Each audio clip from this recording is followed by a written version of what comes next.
A few months ago, I warned everybody listening to this podcast that you need to start preparing. You need to start really mastering AI and honing all the different things that you can leverage as a marketer with experience to protect your career from somebody or from essentially a 16-year-old kid with ChatGPT, right? Like, what's stopping that person from leveraging everything AI has to offer, all the knowledge and expertise that AI has from a marketing director with 20 years of experience? Now, of course, I don't want to rehash that episode because in that one, I talked about all the things you need to become as a marketer to be the marketer AI can't replace. And there's tons of things. I'm going to link to that in the show notes. What I'm excited about to talk about on this episode is I finally found the kid. He's not 16, he's actually 18, but it's close enough. But this is the kind of kid that, armed with AI and a ton of ambition and hustle, is starting to do laps around marketers, even like myself, with just a few properly trained AI tools.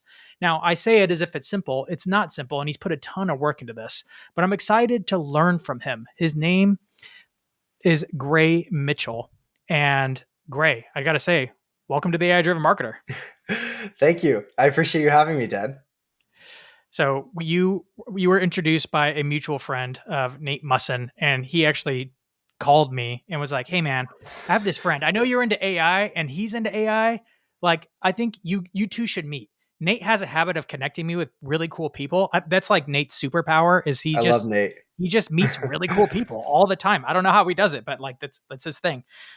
And so I trusted that. I'm like, Nate's always been good. I'm like, there's no way he could be that good. But then, we met for coffee and you showed me some of the stuff you were working on and my mind was blown. I was like, dang, I feel old now because this kid named Gray is doing way more than I do with AI. And I'm doing it full time. Like, this is my gig. This is what I get paid to do now, is be the AI guy at companies or even implementing it myself or running a whole podcast about it.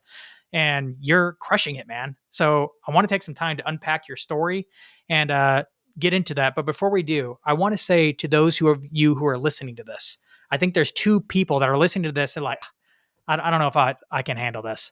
One, because Gray is 18 and you're like, "Ugh, like I got decades of experience on him. Like, what can I learn from him?"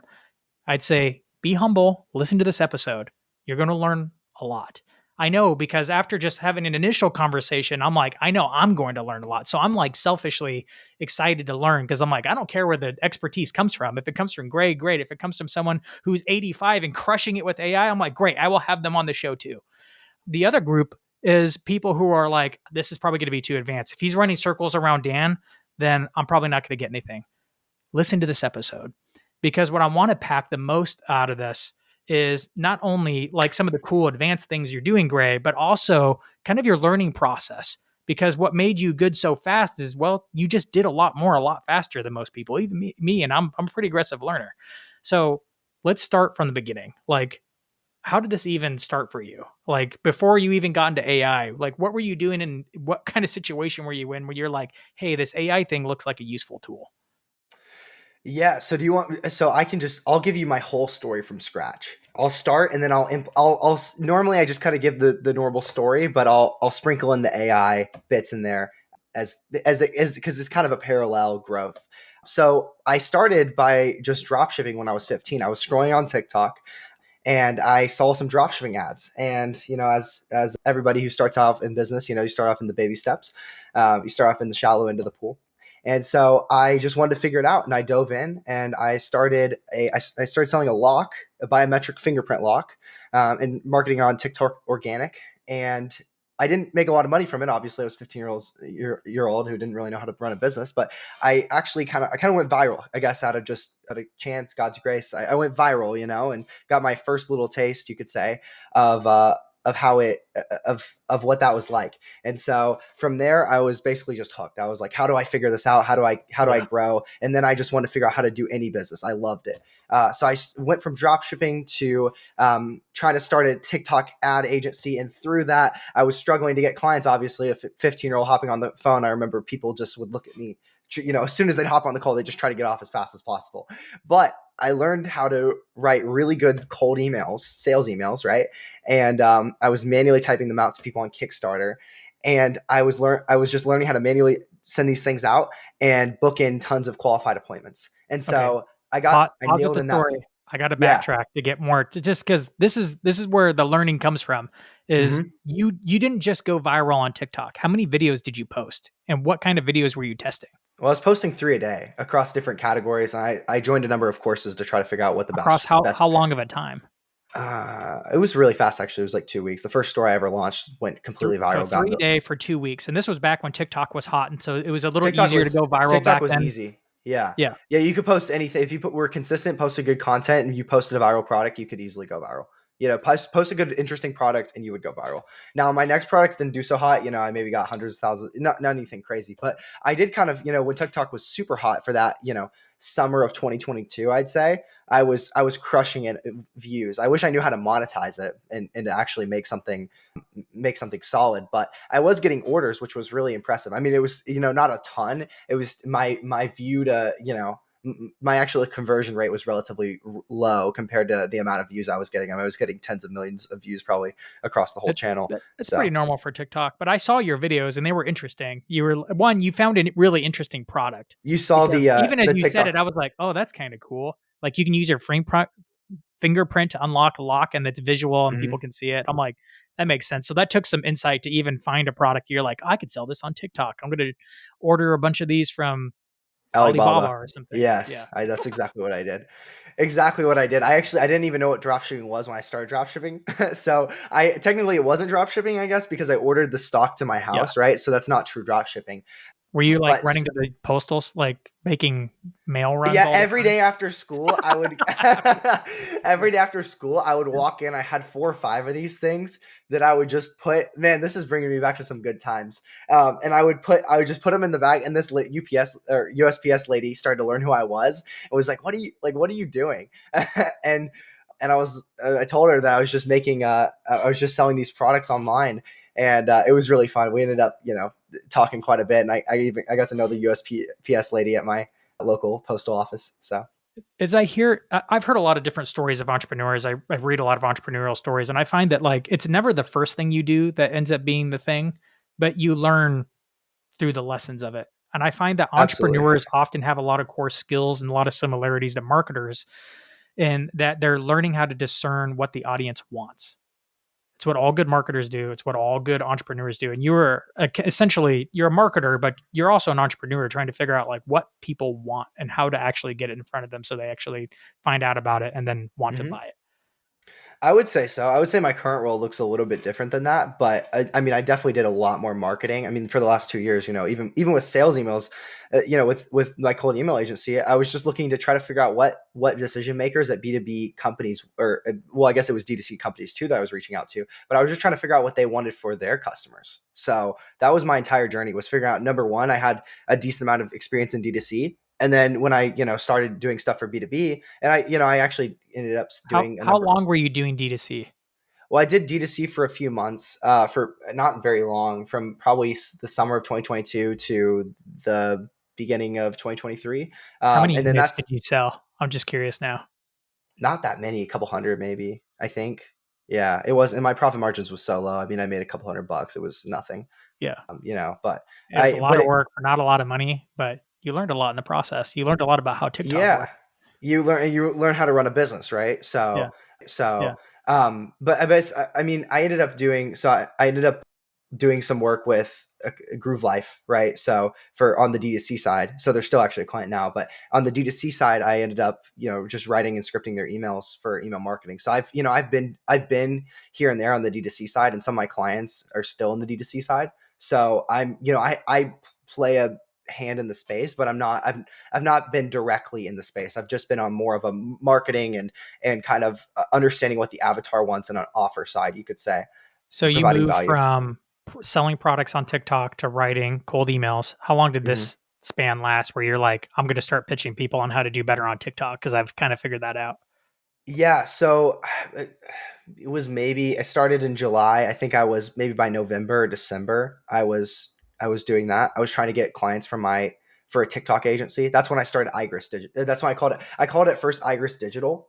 which I came up with the name and when I was literally in Spanish class, because so it really doesn't mean anything, but my name in Spanish is Greece, Gris, and I just threw an I on the and an S on the end because it looked cool on some name generator, and I've stuck with it ever since. So There you go. now it's an actually now it's actually a business, but it's people always ask me where that comes from, but it's it's just something I've stuck with. So, and eventually the digital kind of sounded, not great. So I just called it Igris. I had the What Igris what domain. made you transition from the TikTok thing to starting to pitch companies on this and move to a B2B space? You go D2C and then you're like, I think I could do this B2B and help people do what I was doing because I'm good at getting the attention. That's the hard part. Yes. Well, I understood a little bit of that, but the skill set mainly translated because I was starting to learn what people wanted, right? People wanted value. People wanted, business owners generally, I don't think it's a great way to operate businesses out of selfishness, but if you're going to put it down to a complete, just this is what it is, most business owners and, everyone to some extent are self-serving. And so the answer is to somewhat give them what they want, but also give them what they need. So that's kind of a popular marketing or offer term, you could say. But to some extent, you kind of have to feed the beast, right? You have to give them what they want.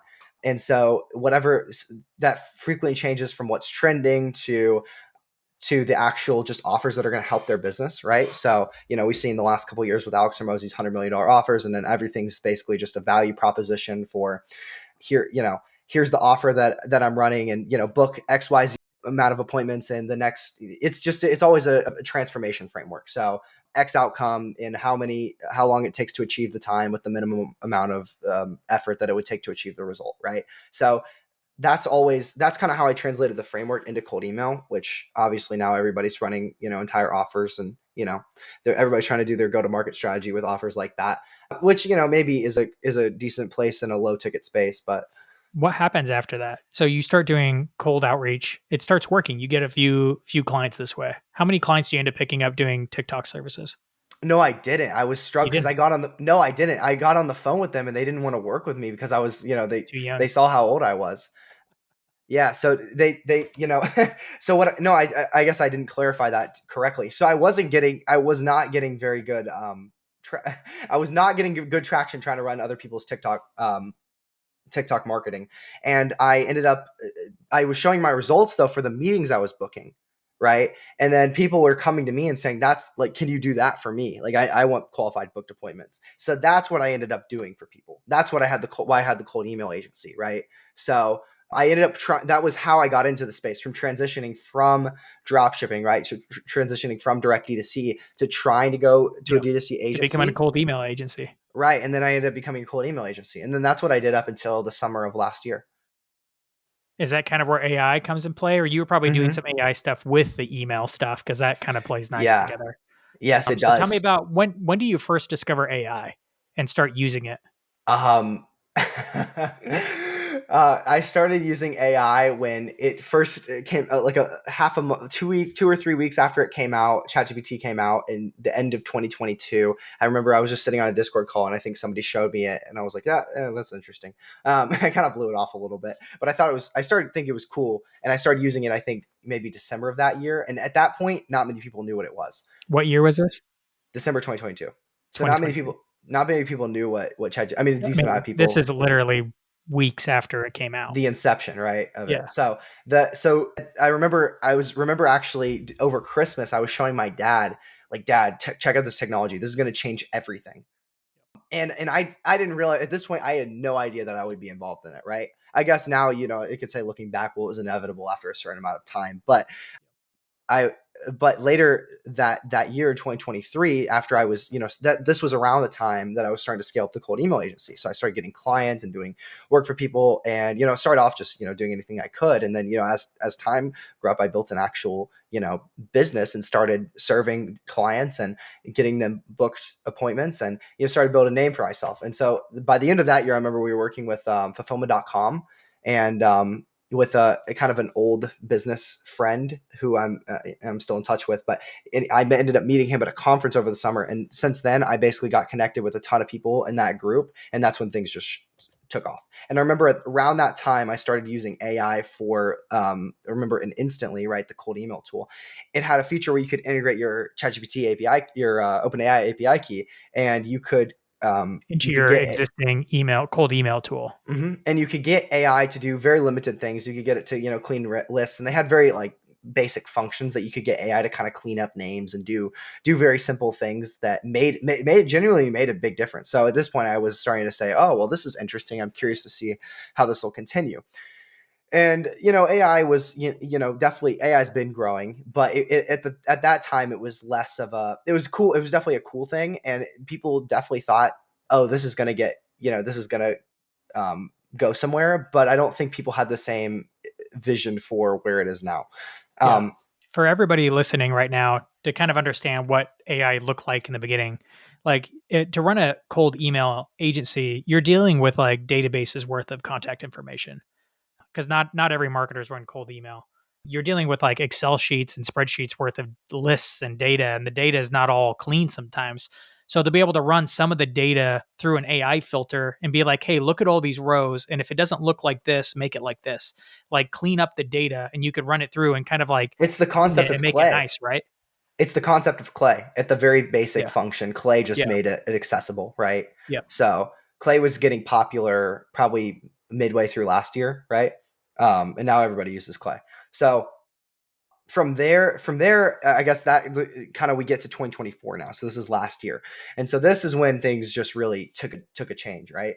So I had started working with a decent amount of companies at that point, and I was pretty confident I was in this direction for a while.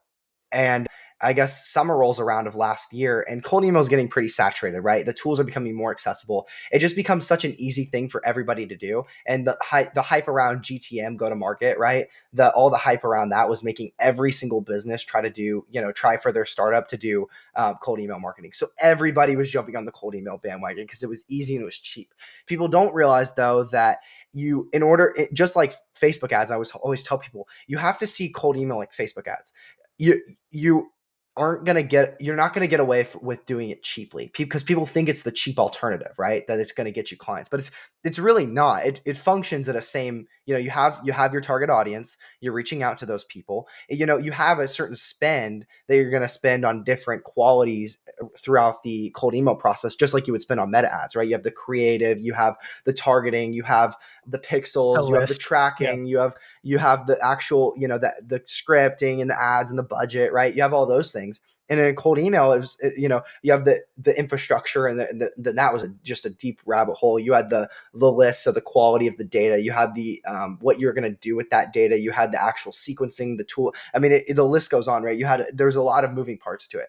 And so what happens is everybody was just convinced that they could just jump on Instantly because that's, that just blew up instantly. The whole Instantly campaign, they made cold email super popular.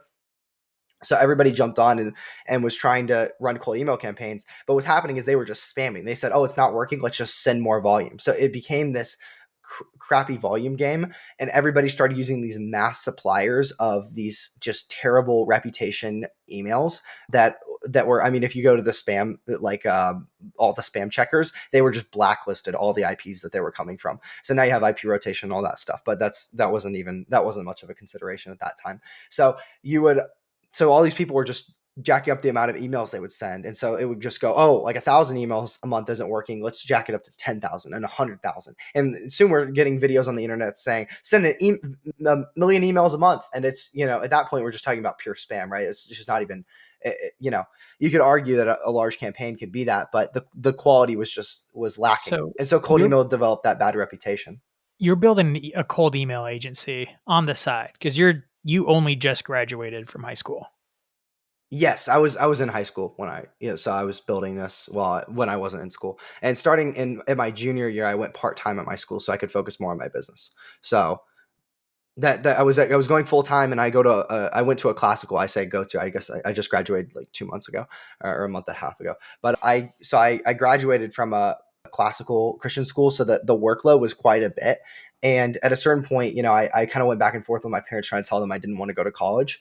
And and at a certain point, they kind of saw what I was doing and saw the momentum, and they said, okay, like we see what you're doing. And then I mean I was so done with school I don't know if I told you this. I may have told you this. I was waking up at 2:30 in the morning and working from 2:30 a.m. or it was like 2:30 or 2:45, and I would wake up and I would work till 6:30, and then I would go to school and then come home, do homework, go to sleep, and do it again. So I had very limited time to work, and it was just the only time I could productively do it because by the time I was done with school, I So was what already time so were you going to exhausted. bed?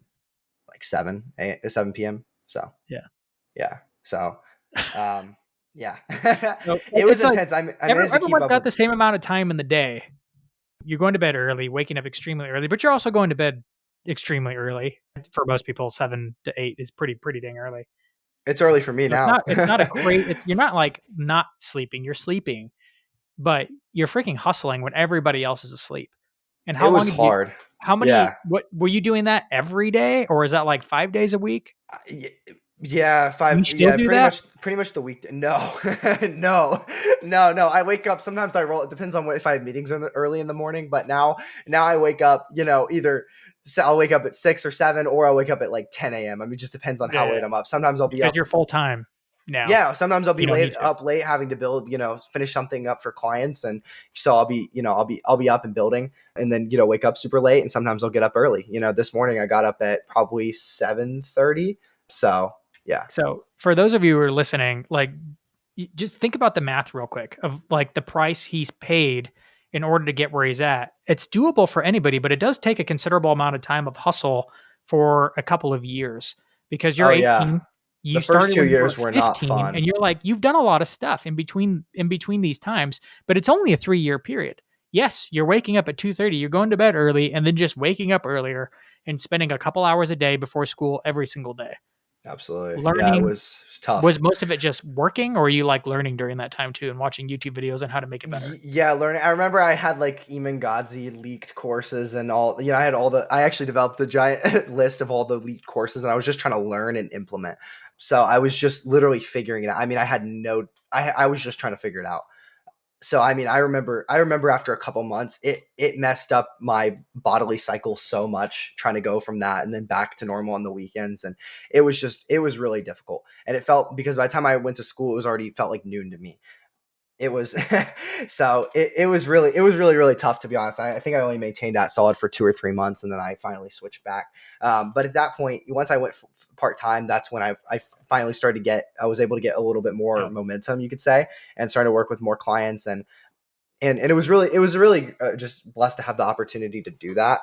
Um, and I think that was really solid for my growth. And then I ended up at that point. I remember teachers would get mad at me because in 11th grade and junior year I ended up skipping a school a lot for different meetings, and then the school was kind of upset about with me because Yeah. that didn't fly last year. um, So you transition from email, you start going into becoming an AI agency. Is that right? yeah, I'll give you the transition because this is where people are like, how'd you go from cold Yeah. email to an AI implementation agency? So as I was saying, it was saturated, right? The cold email market, it was, everybody was doing it. And so I wanted my product to stand out because I'm like, I know this works, but it's just becoming hyper competitive, and everybody's doing it, and everybody's doing a crappy job. And so the old method just is not going to work. And so you just kind of have to level up your game, almost like we're seeing now in every industry almost. So you had to level up your game. And so the way I went about doing this was I spent around 4 or 5 months building a cold email system, an AI cold email platform, you could say. I automated my whole agency and got AI to run it and to hyper personalize all the emails. So every lead, I mean, I knew like how many dogs they had, like any information that was on any public forum, any article. I knew all the information about them. I knew all the information about their company, their pain points, exactly what they were looking for, who they were hiring for. So we got deep insights on that. And then we scraped all kinds of data around them as well. And then we would use that to pair that with the client, the client offerings, to actually personalize that email and provide the most relevant email for them. Right. So a relevant email could look like, hey Dan, I see you're like the AI marketer. Wouldn't it be super incredible if you had a network of people to go to who are experts in every single industry of AI marketing? And you would say, of course, like, let's jump on a call and talk about it. So of course it was hyper personalized, right? So you might take a general offer that's, an insurance firm, right? I could think of one insurance company we ended up working for. It was the whole, they're the largest healthcare provider and the entire healthcare marketing company. So their Integrity Marketing Group, integrity.com. So they were rolling up smaller insurance agents and companies into their portfolio, right? So their whole thing was buying buying up essentially Oh, the companies, market. right? Yeah. Yeah. So we were able to target each individual insurance company based on what they provided, based on what the information we knew about them, to actually get them really interested, because they had already heard of Integrity. It just made the thing an easy sell. So they would all just jump on there, and they were looking for them to get bought. So I mean, everybody, that was a super easy offer to run. So that's just an example that comes to mind. But I mean, it's why, this effect is widespread. So you can do this across any industry because of that personalization. Now, obviously, personalization is getting a little bit more standardized, you could say. It's just generally, if you're not personalizing, you're not having the same reach. So now we're almost reverting back, you could say, the other way, where the offer is just as, the thing you're having is just as important, because we almost have this pendulum where you go back and forth. Yep. Um, So you so supercharge your agency with AI. It becomes hyper exactly. personalized email, but even more than that, you're doing a lot of things with AI now. You start to get more clients doing cold email outreach, and Mhm. then you're like, man, I'm going to dig deeper into this AI thing. And then over the course of 4 to 5 months, I automate my entire business. I mean, I had people who all they did is that they responded. They just checked all day and responded to emails on to the responses, because if you respond to the email within the first 5 minutes, you have something like a 75% higher chance of booking a meeting with them. So basically, just respond to them instantly. Just be at their disposal, and be there as a resource for them, and then people will be much more likely to work with you. So, but we were able to get AI to do that. And so it would be able to handle all the questions they might have, book them on the calendar, and handle based on lead statuses. And then the entire backend process for how we got this data was all automated as well, because I learned the skill sets on how to do it on the front end. So I basically built a kind of a centralized platform for managing the cold email agency. And so my plan was to run with that. And so I'll give you the transition. So this is where it transitions to AI. So I know you've been waiting a while for me to give you where does this become AI? And so I was gonna run with that. I started planning on how I was gonna run my ads and do the outreach. Use my tool to actually get to book the leads and getting sales. I mean, I had an entire process planned out. And around December, January, I started to have companies come to me and say, "That's super cool." Like, they saw the demo and the stuff I was putting out. They said, "That's super cool, but if you could build XYZ for us, if you could build something on our marketing side, if you could build something on our finance side, then that would be way more valuable." And so I started building different systems for these companies. And this was way more lucrative, I found, than the cold email system, even though the cold email system was lucrative in itself. So it kind of had this opening, you open the door and just realize it's a whole world. And it's not just applicable to cold email, but this is applicable to everything. And so if this technology had the same effect on my cold email agency, I could only imagine the endless possibilities of what it's going to transform the world. And that was when I got bought into AI. I got bought into AI when I saw it actually 10x my actual business. And then now I'm on a mission to 100x my mission statement for Igris is we exist to help good companies 100x the good they're doing. And AI is our vessel for that. So that's how we got to here. And now you're working with companies as like a general purpose, essentially AI automation agency. Exactly. We're, I don't like the word AI automation, because that's becoming a buzz term on the internet, like SMMA almost, right? But we're more on the custom implementation side, not just building simple automations. So we're building, we're solving real constraints within real medium and enterprise level businesses with AI. But that's exactly it. We're building solutions for companies that they actually face. Now, I want to talk about some of the solutions that you're building and what you're finding works for businesses. But before we do that, I want to talk a little bit more about your learning process for AI. Like, you've been deep into this for a year. It's been, Yeah. what have you been doing to learn AI? Are you just, you said at some point you were like, oh, I'm finding courses that have been leaked and I'm just reading all the information and learning it. But what are you doing for AI specifically? What have been some of your tried and true, like, oh, when I want to learn more about the technical side of AI, these are my go-to sources. This is what I'm doing. Yeah. So right now I'm actually just kind of buying every course and then pulling all the value from them. And I have like an AI system that just is extracting everything from these big school circle, all the big name platforms, and it just extracts all the data. And we have a giant repository of all this data. So we're scraping templates and courses and everything you can imagine. My plan to do with that, to do what I want to do with that, is just turn that into an AI agent that I can then retrieve the most relevant stuff. So that's speeding up our development process, just across different, code files and prompts and all the resources that we have. The way I started though was literally just YouTube. I started by just going on YouTube and finding, and if you look up, and here's the thing, because there's a lot of content on NAN specifically. The biggest jump is to go from, because I started by just make.com or Zapier or whatever, and then I jumped from that to NAN. And that's when you really get into the actual code or the actual development side. You're really doing real stuff. So obviously it doesn't end there. There's stuff now, there's way more exciting stuff. There's things that are way better than NAN, and we can get into that. But this is where we're just even starting to break, our developers are cracking into that stuff and actually developing some serious, robust coded systems. But you can go on YouTube and just learn. If you look up the XYZ problem you're trying to solve. So let's say you're trying to master YouTube content.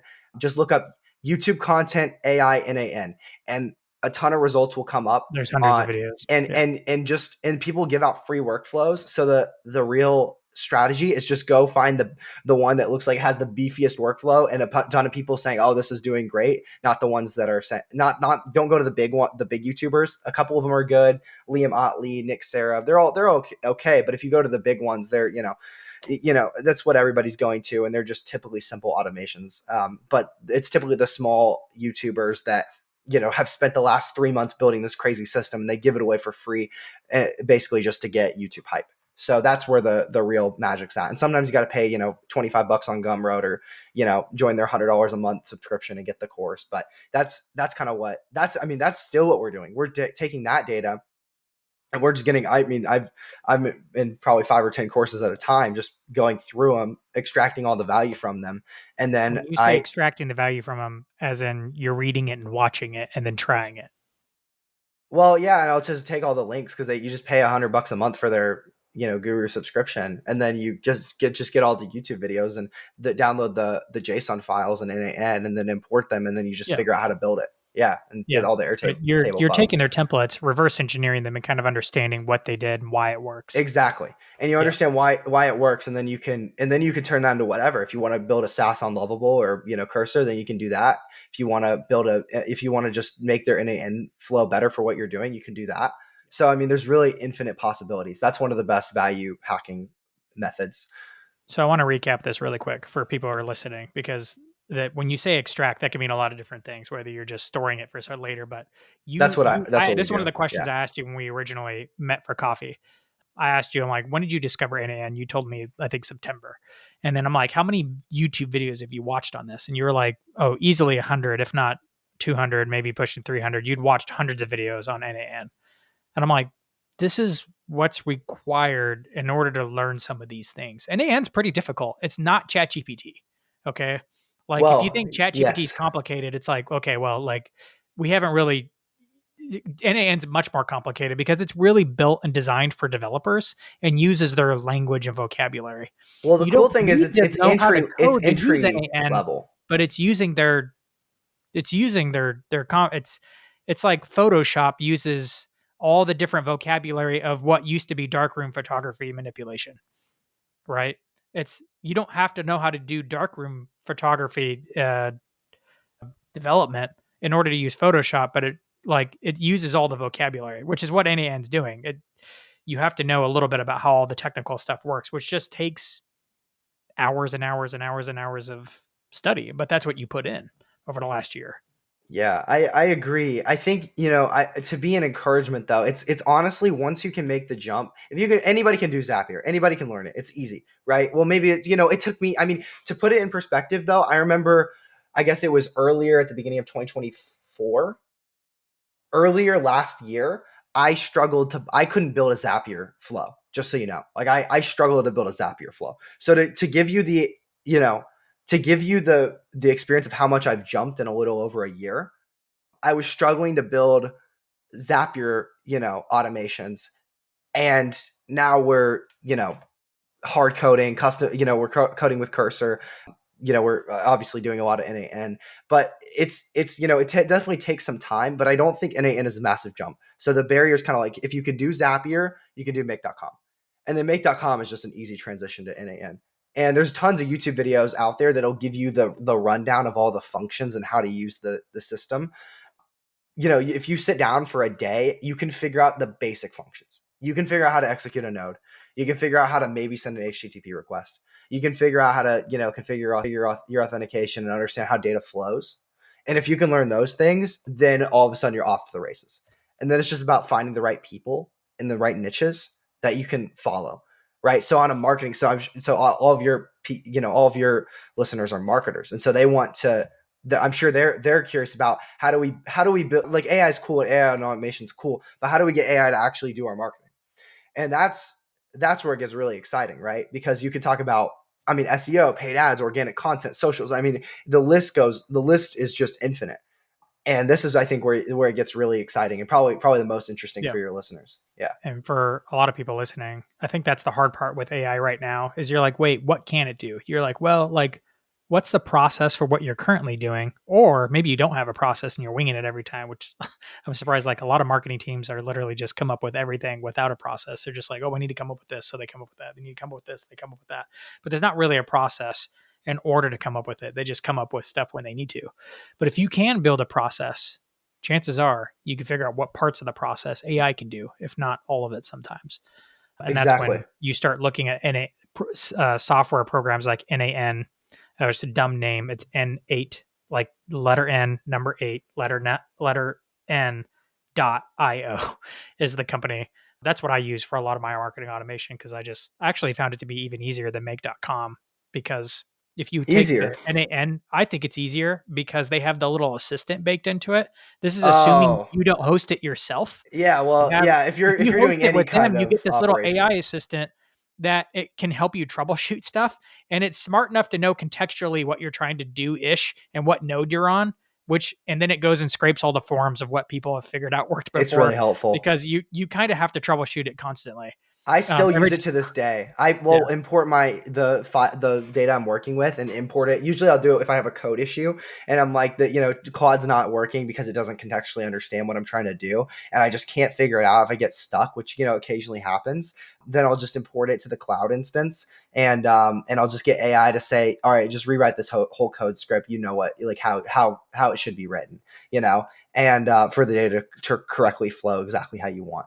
And then it'll do it. So obviously, if you're trying to run operations on any scalable type of situation, self-host is without a Yeah, doubt the yeah, best way to go. But I yeah. think in cloud is doable for, unless you're trying to run thousands of operations a month. I think, you know, most marketers don't need to do that much, so they could I probably just like the roll cloud with the. version because of the file size requirements. I'm using this whole podcast after we're done recording, I will hit it and then I will edit it and then it will move this whole video file, which this is going to be like a 50-minute long thing, I'm sure. That's a big video file. Yeah, the Self-hosted self-hosted NAN instance would cost cannot do a that. ton of money, but NAN cloud-hosted version can handle that massive file and then upload it to YouTube, which is what I wanted to do. Yeah, I So don't think you could. I don't think you could upload. Yeah, you couldn't push this data to in self-host if you wanted. you just cost a lot for that server space. Well, you would need a massive server. Yeah, Practically, you and shouldn't. It practically at that no, point, it just makes more it's not. sense It to costs too much. hard code. Yeah, yeah. So that's why I use the cloud version. So NAM, it's a great tool. It can do a lot, and it's gotten more sophisticated recently. Or I guess it's actually had this for a while. Probably even I don't know how long it's had this. At least since January when I first started digging into it. It has an agent mode to it. Before agents were actually starting to enter ChatGPT now, and we have like ChatGPT agent, and that's starting to get interesting. So I want to before we dive into like NAN, what you're doing with agents there, like what do you think the status of agents are with AI? Agents are interesting. I think agents, the way I've always described it as is like, you know, if you have a line and on one extreme you have automation and on the other extreme you have agentics. And the way to break it down is automation would be A causes B, yes, no, C, D, right? So it's a straight just programmatic selection of data. Now, AI is the problem people make is people think AI is this magic tool that's going to change their business, and all they got to do is put it in place. If they could figure out this magic code, it's going to come in and do everything they ever wanted. And it's really not like that. the way I've always described it to my clients and, to anybody who I talk to about it is it's more, this on the agentic side. It's more like a supercharged virtual assistant, you know? It's a really, really just contextful virtual assistant. And obviously it's going to struggle with certain things. But if you were to hire a virtual assistant, you would run through your process. You wouldn't just say, hey, go figure this out, right? Because you understand that they're not an executive, maybe they have experience in different fields, but they haven't, done this 100 times. Typically it's a one-off task, or it's something that you need them to do that they likely, aren't trained on how you would want it done. So that, what you do is you just say, here's how I would do it. And then you SOP that and you break down exactly how you would want the virtual assistant to do it. And so that's exactly what you're doing when you're doing essentially AI infused automation, right? And so it's like this, there's a spectrum, right? Some systems are more agentic by nature. We build some pretty almost fully agentic systems that have, I think of front end agents that have capabilities to text and call tools and query data and make decisions on back end information. That's almost purely agentic, right? And it's programmatic to call. It can call certain things programmatically. Yeah. That's Would you very say agentic. would you say that when something's more agentic or on that spectrum, it can deal with more ambiguity? It has more Yes. tools and more opportunities to deal with undefined paths So or there's like undefined requests, and it could just deal with more. Not exactly there's everything, but it has more latitude. Exactly. There's like almost, if you picture like a graph, right? There's on one end you have efficiency and on the other end you have ambiguity. And so you can imagine that it's like a spectrum. So the farther right you would go, right? The farther along the graph you would go, the more the more the agent can handle ambiguity. That's why when you talk to ChatGPT, any LLM is a predictive model, right? It's by its nature it's random, but it's a predictive model. So, and so the way to deal with something like that is it's not going to be the best at doing any one thing, just like that the automation is going to consistently output exactly what you want, right? But with ambiguity you get reasoning, right? Because that's how humans make decisions. Humans don't make decisions yes, no, right? That's ultimately what we're trying to get down to. But humans, it's complex, and they understand nuance and they understand tone, and that's that's how our language does. So if you can artificially train this kind of reasoning model, then you can kind of go along the spectrum. So let's say your task is just needs to be very black, yes or no. Then you can get AI to very clearly give you exactly the reason you want based on the context, right? So if you feed AI the right context, you feed it the right decision making criteria, it can make that decision very easily. So that would be an example of something that's more AI automation, right? It's not all the way automation. It's AI infused automation. It's reasonable automation. And if you go on the other end, if you're talking to ChatGPT, you're purely talking to agentics. So it's very little automation involved, right? It's not streamlined. I'm sure ChatGPT has processes, right? But it's a very complex, large black box type model. Yeah. And Even so, more so with their new agent tool, right? Which now has the ability to go and do stuff for you on the web. And it's totally open ended as far as to what it can do for you on the web. right, I mean, if you give it login that's very credentials, cool. it could technically do a lot for you on the web. Reliably, not so much yet, Well, but coming. before we had OpenAI Operator, which was kind of in a Yeah. preview mode, but we didn't really, we tried to use it a little bit, but there's no API either, which means, basically for, in techno jargon, that means that you're not able to call it with backend systems to do stuff. You can't programmatically tell this agent to go out and do these things on a set time basis. And, you can't really run it like a true automated backend. And so we actually hosted this thing called Skyvern, which is a browser agent. It's like OpenAI Operator, but it has credentials, right? It has passwords and two-factor authentication. And so it has all these different tools, and you can give it the prompt on here's what I want you to do, and you can actually train this thing on to go do it. Now, hit or miss for more complex topics. Obviously, it's just giving an AI model access to a computer like a normal person would use. So it kind of struggled somewhat, but you could definitely you could refine it to do the same thing over and over again and do it pretty consistently, assuming it had the right data. And so that allowed access to, if there's not an API, or if there's not a back-end automated way to do things, it allowed us to do any task that you could possibly conjure up. And obviously that technology is very new. There's a new one that came out called Scrappy Bara. You should check that one out. We're looking at that one right now, but that's actually, essentially a remote desktop that AI models have access to, and you can also self-host that one as well.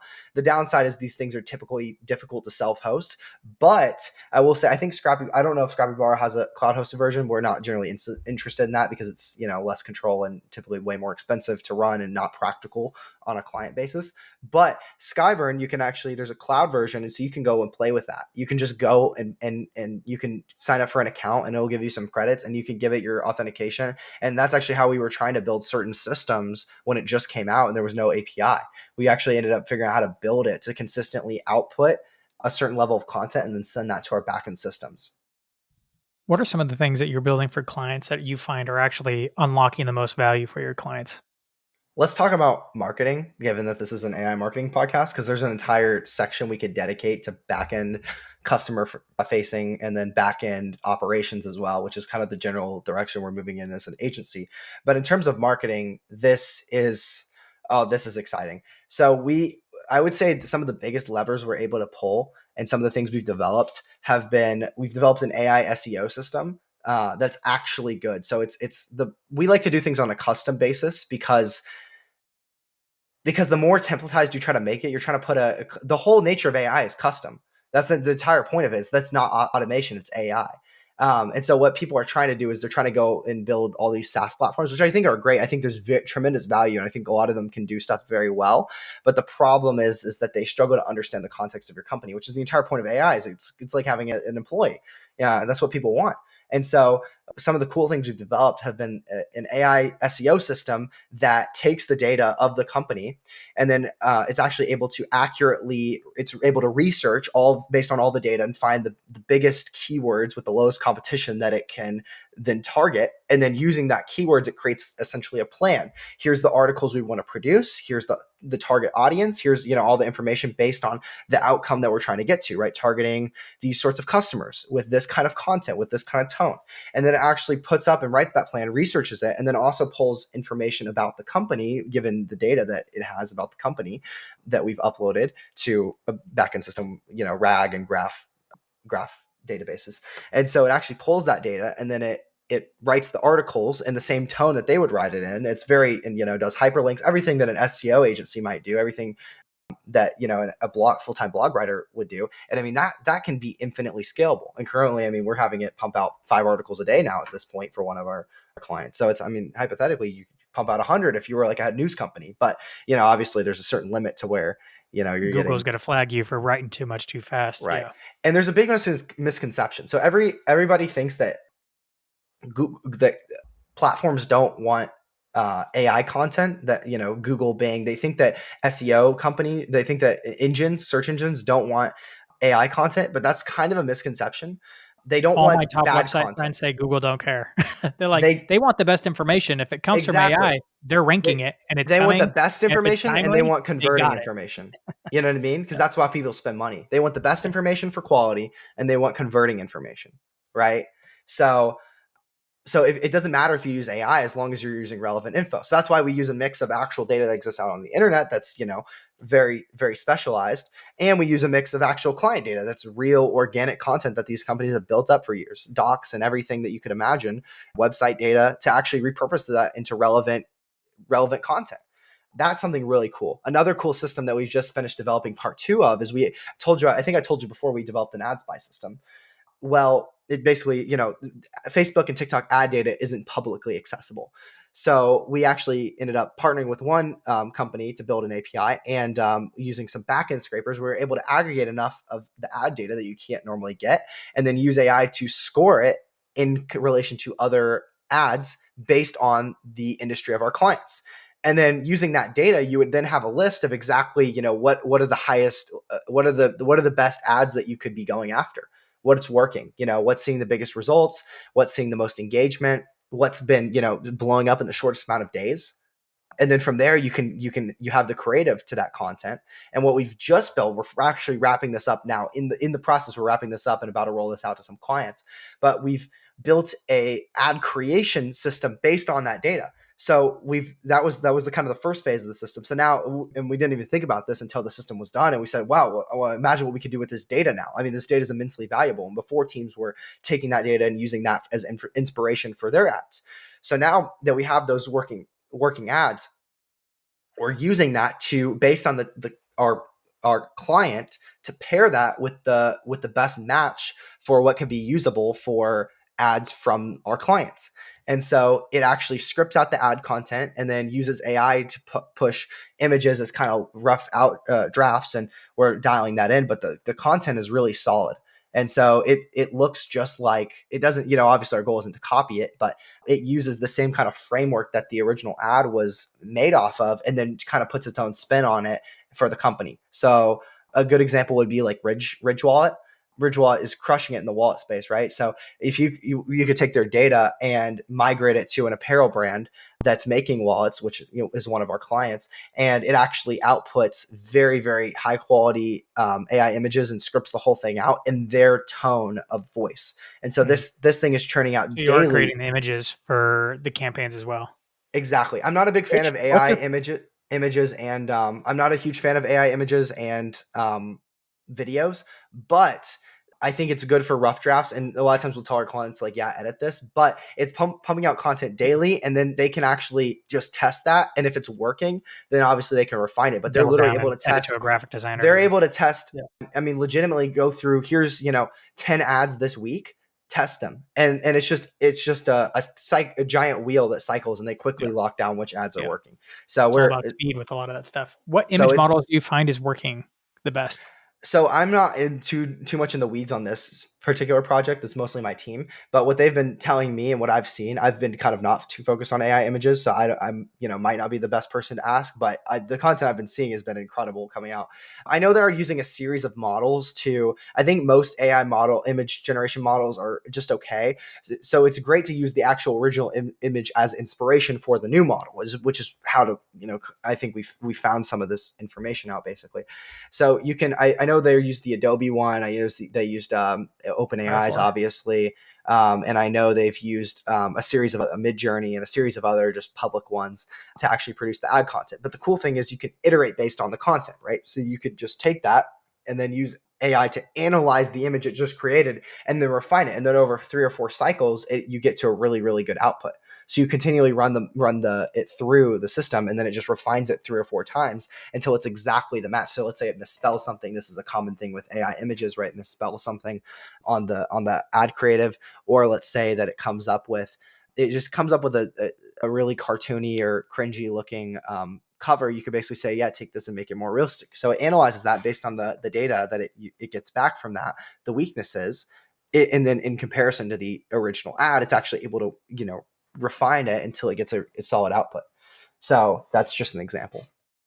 I mean, this is exciting stuff. You also have a developer, two developers, two and a Two. half, Yeah, two two. developers. We're scaling pretty Yeah. quick, so yeah, we're looking for new talent frequently.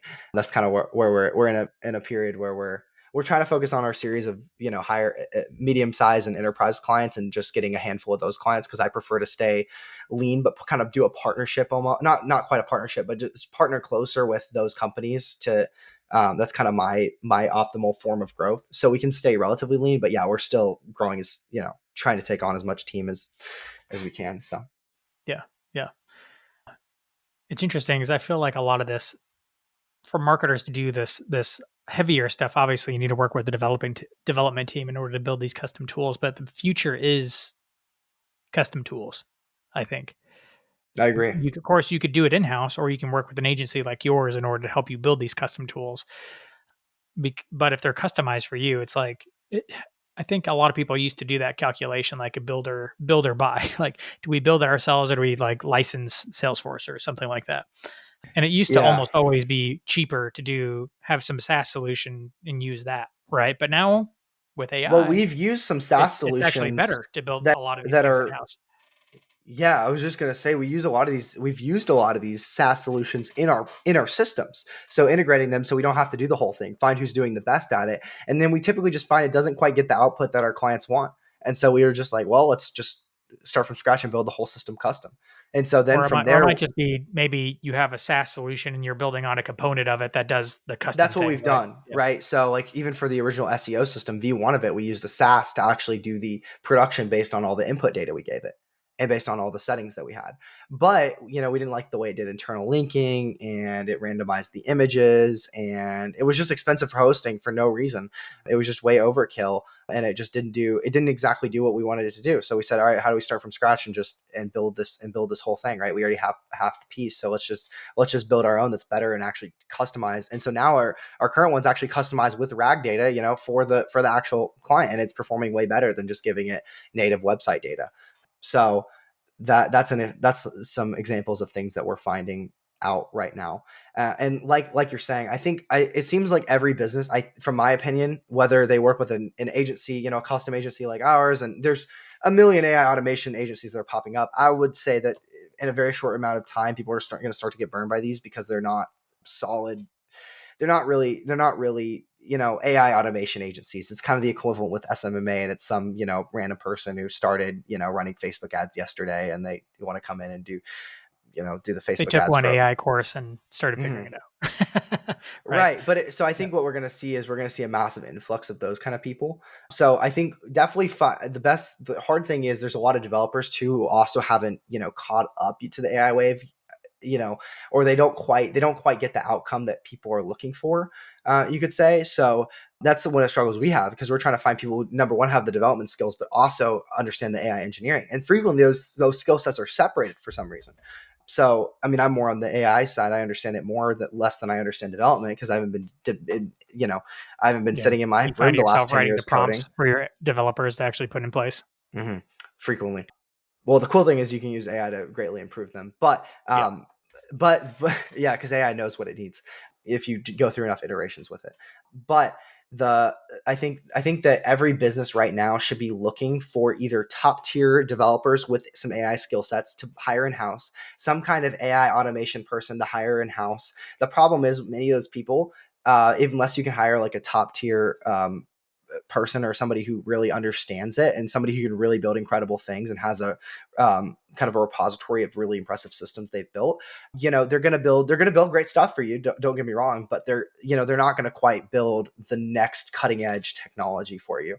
So I think that's where many business owners might get misunderstood, or don't understand how expensive it is actually is to hire top tier talent, like I would consider our company, to actually come in and build these systems for different industries, right? And so whether you have to work with an agency, and there's a lot of AI agencies, and there's a lot of high, very high professional development agencies as well. I think there's a spectrum here, and so I think it's ultimately finding the best people that you can work with, and whether that's in-house, and I think in-house is probably going to be the bigger long-term strategy, but whether that's in-house hiring an AI guru, you could say, or whether that's looks like hiring an agency. I think every business should be implementing AI. What and that's obviously not just a sell for me, because it doesn't matter if it's me or somebody else. It's just whoever is actually developing that cutting edge technology and really pushing you into the next level, because it's way better than you could possibly imagine if you start seeing some of these systems, It's amazing. given that they're refined. So Knowing how much I know, like marketing automation agencies charge, and I'm like in market. And that was a few years ago. Marketing automation, essentially, marketing ops is like the fancy B2B term for marketing automation. And those guys yeah, charge a lot. Why? Because there is a lot of demand and not a lot of people that do automation well. And I think AI's honestly kind of made exactly. it more complicated because it's automation's more straightforward than working with AI. Yet AI can accomplish so much more than any of our automated systems I ever have 100% done agree. before. I think that the problem is you're gonna see like a classification of two kinds. You're gonna see the lower ticket, and this isn't gonna. I don't know if this is gonna be a clear market distinction or not, where everybody knows this, but I think what you're gonna see evolve is you're gonna see the AI automation agencies, and then obviously we try to brand ourselves as an AI implementation agency, which right now we're still a generalist, and obviously we're moving towards at some point things are gonna niche down enough, and we're gonna find our certain niche with our bigger clients, and we're just gonna go, and it's looking like that'll probably be AI ops. And Not to say we're not going to do other things, but I think that's kind of the lane we're wanting to go to. I don't actually know where that's going to end up, but that's just my suspicion. But I think you're going to see two classes. You're going to see the AI automation people, which is just kind of, your typical SMMA. Oh, we'll run ads and get some, hopefully a positive ROI. And then you're going to see real high level businesses that are formed out of this whole AI thing. Yep. So Well, that's the way I great. see it. Thank you so much for joining me on the show. Where can people go to learn more, connect with you online, but also learn more about your business? Yeah, so if you want, the sign is behind me. I don't know if it's backwards or forward, but you can go to igriss.com if you want to learn about our agency. If you want to just connect with me, you can connect on me with LinkedIn. LinkedIn, you can reach out to me. Gray at igriss too is my email. I recently got off Instagram, but yeah, you can message me either there, sometimes on Twitter. But anyways, I'm sure if we end up talking, I'd love to make some friends from this show and get to know people. So yeah. So go connect with Gray on LinkedIn. I will certainly be posting about it on LinkedIn, and I'll be dropping links to both his LinkedIn account and his website in the show notes. So go check them out there. Great. Thanks again for joining Awesome. me. Thank you so much, Dan. I really appreciate your time.